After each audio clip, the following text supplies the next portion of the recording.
My true story from Florida. I went to the wedding.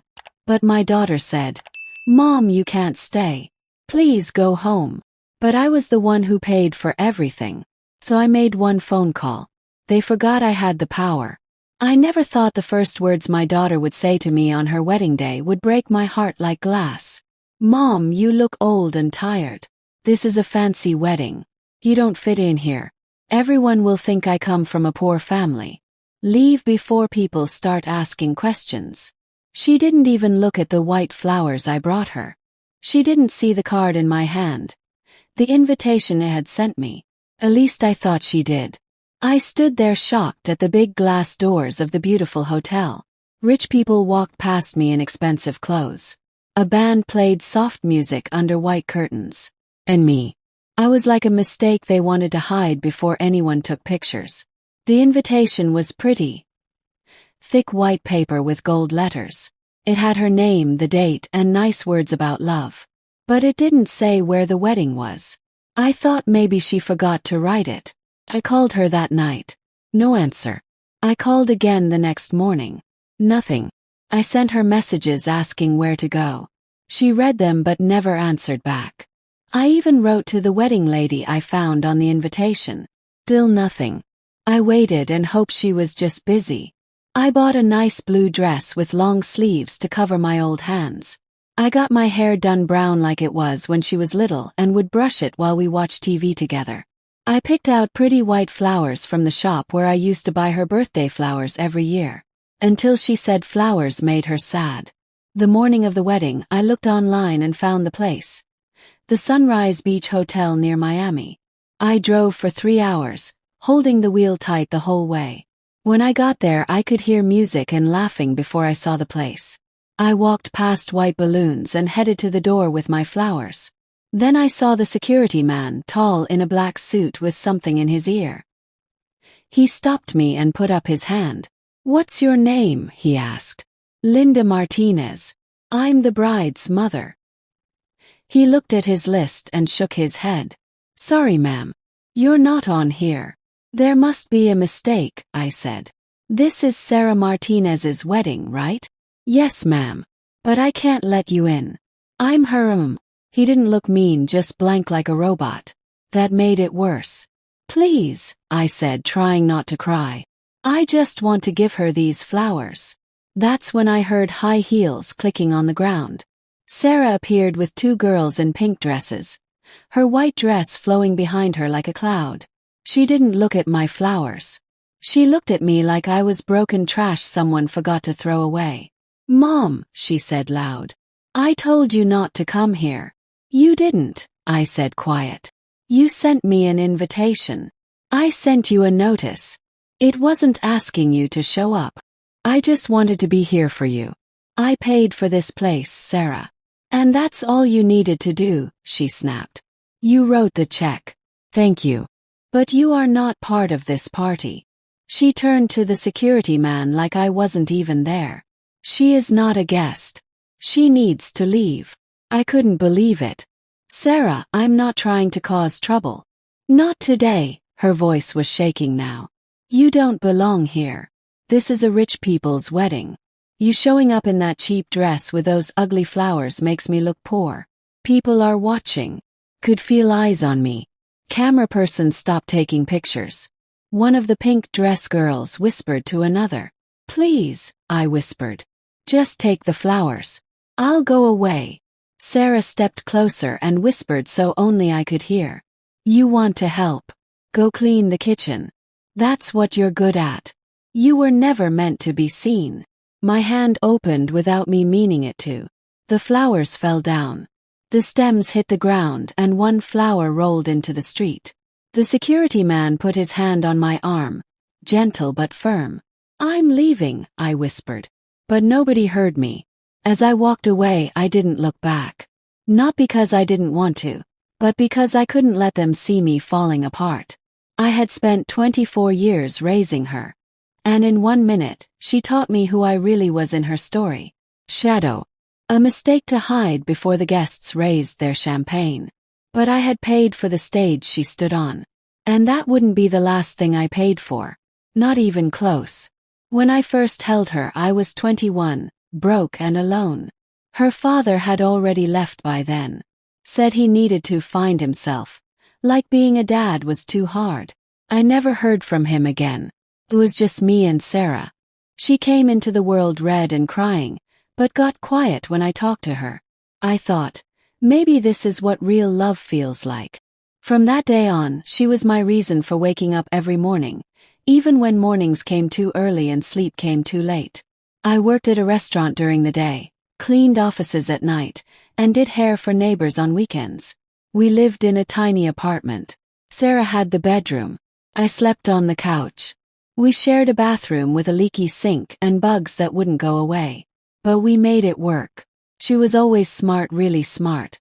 She could read early, knew poems by age 6, and could talk to adults by age 9 like she was grown up too. Her teacher said she could go to the best colleges. I used to whisper to her while doing her hair for school, "Someday, baby girl, you're going to go places Mama never could." And she did. She got money to go to a fancy high school far away. I packed her lunches and worked more hours to buy her books and uniforms. When she got into University of Miami, I cried so hard in the restaurant parking lot they sent me home early. I put her acceptance letter in a frame. When she finished college with top grades and got a job at a big company in Miami, I told everyone who would listen. My Sarah writes speeches for important people. But somewhere along the way, she stopped talking about me.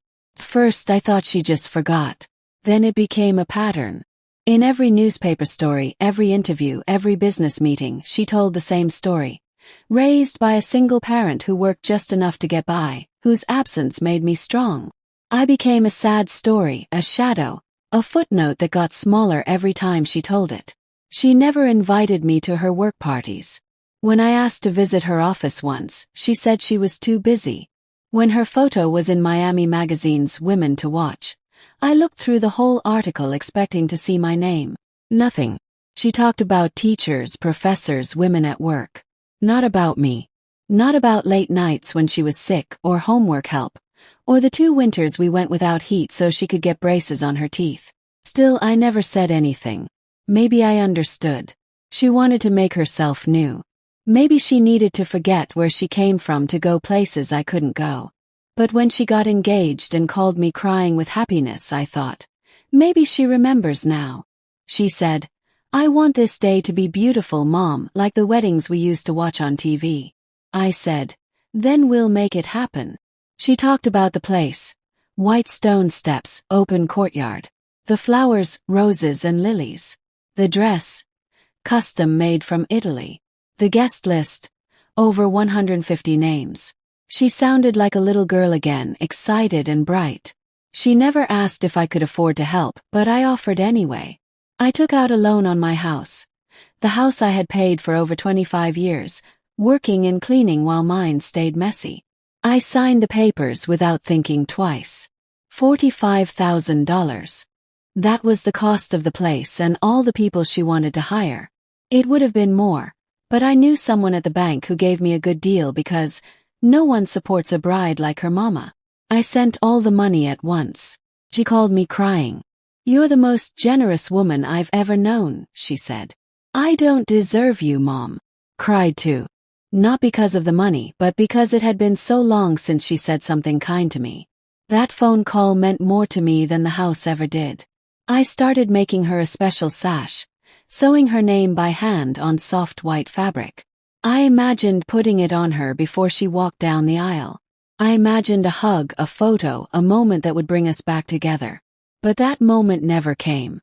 Instead, I stood at her wedding door holding white flowers and hope, only to be told I was unwanted, an embarrassment, a problem. She called me cheap and trashy to my face. And I, still remembering her calling me the most generous woman, was kicked out like a stranger.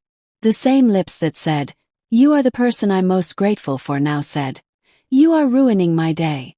Get out." That's when I realized some people's gratitude has an expiration date. Mine expired the moment I signed that check. But what she didn't know was that I still had the receipt. And I wasn't done being her mother. Not yet. I had made the dress myself. Soft blue cotton with long sleeves to cover the wrinkles on my arms. I had sewn it quietly at night when the world was still, and I could imagine wearing it and being seen not as a burden, but as a mother. When I got out of my car that morning with flowers in my hand, the sky was clear. Clouds moved slow. The air was warm. For a moment I believed things might be different. But as I stood at the edge of the hotel, white flowers shaking in my hands, that hope died. "Ma'am, I need you to step back," the security man said again. He was trying to be nice, but his voice was firm. "I'm her mother," I said again. "I just want to leave the flowers. Maybe take one picture. That's all." He waited, then looked behind him, and that's when she came back. Sarah, no veil this time. Just her in her silk dress that fit perfectly. Every piece of her hair curled by someone who probably cost more than I used to make in a month. She walked toward me like I was a stain she needed to clean before guests arrived. I couldn't speak. My throat was tight from all the quiet I'd carried that morning. She looked down at my flowers, white roses with a blue ribbon, and then she raised her voice loud. "Don't make a scene," she said sharp. "Mom, this is not the time for you to pretend you're part of this." "I just want one picture," I said. "Just one." Sarah looked around at the people arriving, at the photographers getting ready. Her voice got louder so everyone could hear. "Do not do this. Do not embarrass yourself. You are being ridiculous right now. This is a wedding, not charity. You do not belong here."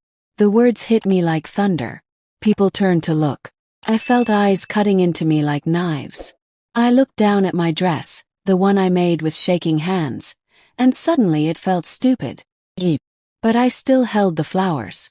"I paid for this place," I whispered. Sarah laughed, but it sounded mean. "And what? That means you get a front row seat. You think money buys you class. You're just an old ghost trying to haunt me on the one day I'm finally free." She turned to the security man.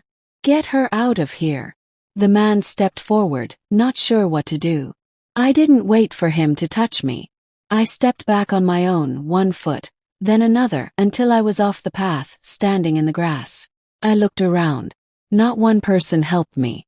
Not one face looked sorry. The flower lady was decorating nearby. She didn't look up. The food people walked past me like I wasn't there. The camera people kept working like nothing happened. I bent down and put my flowers gently on a low wall near the door. I didn't want to carry them anymore. I didn't want to carry any of it anymore. Then I saw something that broke my heart. A waiter in white shirt and black vest walked by, looked down at my flowers, and with his foot, kicked them out of the way. Like you would kick trash. The roses rolled. Petals fell off. Nobody saw. Nobody cared. The flowers I had picked with trembling hands were pushed aside like garbage by someone too young to know what they meant. I turned away before the tears came. Not because I was ashamed to cry, but because I had promised myself, no more tears for people who chose not to see me. I walked back to my car alone. No pictures, no invitation, no welcome. But what they didn't know, what none of them knew, was that I still had the contract. I still had my name on the papers.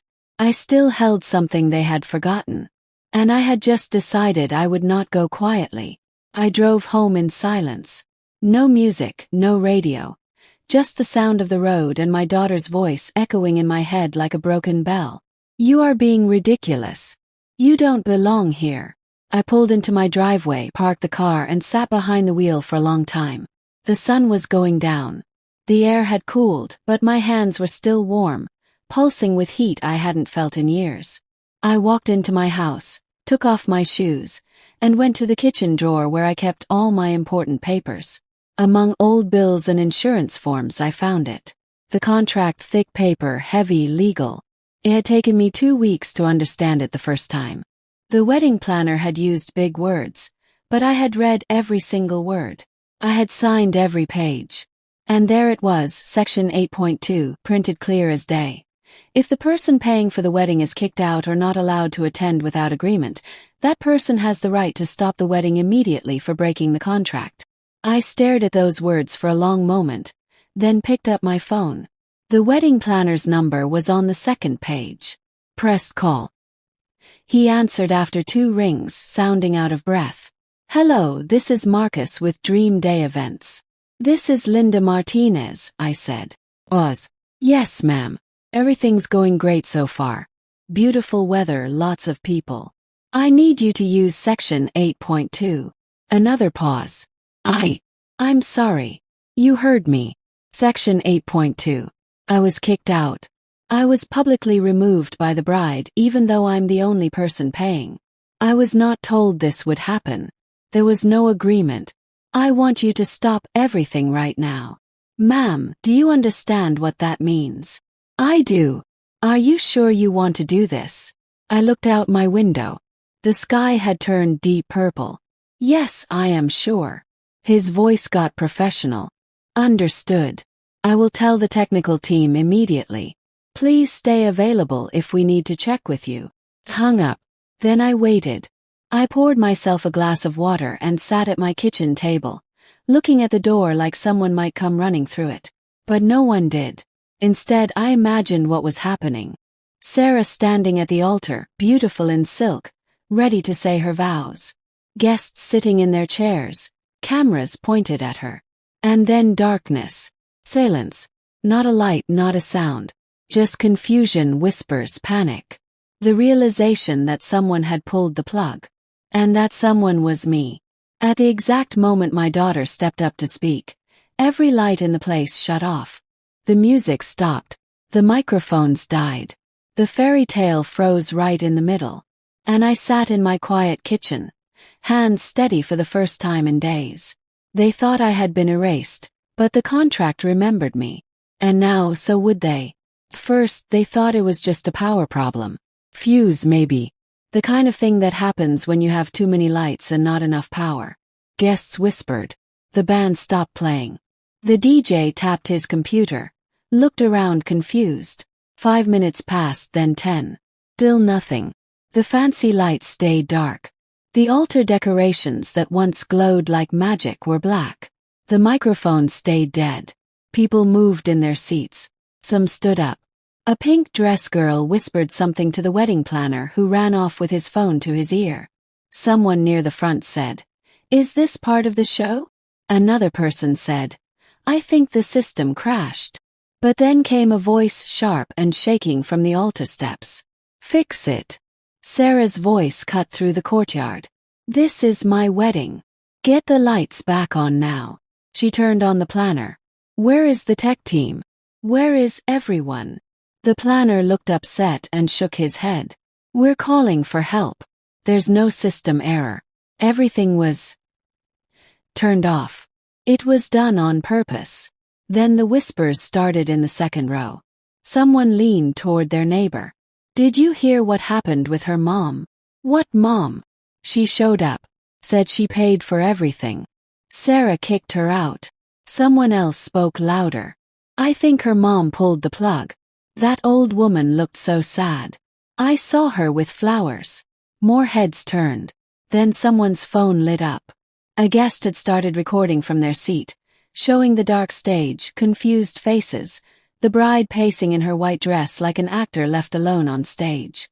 Within 20 minutes, the video was shared on Facebook, then TikTok, then Twitter. The title was, "When the Bride's Mom Turns Off the Wedding She Paid For." Over 3 million views in the first day. I didn't watch it, but I heard about it the next morning when the calls started. Not from Sarah, not from family, but from strangers. Women mostly. Older women. Mothers. Daughters. People who saw something in that short video, something true. But at the hotel right then, Sarah was falling apart. She stomped back up the steps, grabbed the microphone, still dead, and threw it down. The sound of plastic breaking on stone echoed through the silent courtyard. "This is sabotage," she screamed. "She ruined everything." Silence. She turned to the audience, face red, hands shaking. "That woman is nothing. She abandoned me. She's a leech, a ghost. She is not supposed to be here." Then from the back of the courtyard, someone spoke soft. "Maybe she had her reasons." Sarah froze. "What did you say?" "I said," the woman repeated louder. "Maybe she had her reasons."